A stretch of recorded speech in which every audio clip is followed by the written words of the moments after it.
मैं भी চৌকিদার এই স্লোগান তুলে লোকসভা ভোটের প্রচার অভিযান শুরু করলেন নরেন্দ্র মোদী। নিজের টুইটার অ্যাকাউন্টে নতুন নাম দিলেন চৌকিদার নরেন্দ্র মোদী। নরেন্দ্র মোদীকে অনুকরণ করে বিজেপির ফুল নেতা হাফ নেতারাও নামের পাশে চৌকিদার লিখতে শুরু করেছেন। নিজেদের টুইটার হ্যান্ডেলে নাম পাল্টে ফেলেছেন বিজেপির একাধিক তাবড় নেতা। কে নেই সেই তালিকায়?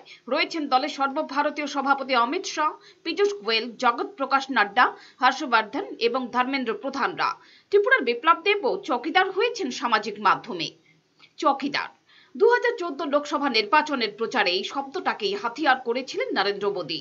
তিনি জনগণের টাকা চৌকিদারের মতো পাহারা দেবেন বলে আশ্বাস দিয়েছিলেন। দেশের বড় সংখ্যক মানুষ তাঁর আশ্বাসে আশ্বস্ত হয়েছিলেন। ফলও পান হাতে নাতে। ক্ষমতায় আসে বিজেপি, গেরুয়া শিবিরের কেন্দ্রে ক্ষমতা দখলের পেছনে কাজে লাগে এই প্রচার। 5 বছর পর ভোটে জিততে পুরনো সেই হাতিয়ারে এবারও শান দিতে চাইছেন নরেন্দ্র মোদী।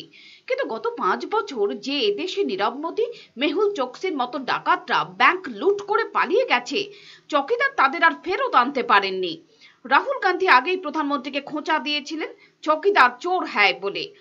সিপিএম সাধারণ সম্পাদক সীতারাম ইয়েচুরি নরেন্দ্র মোদীর টুইটকে ব্যঙ্গ করে বলেছেন, मैं ही चोरों का चौकीदार।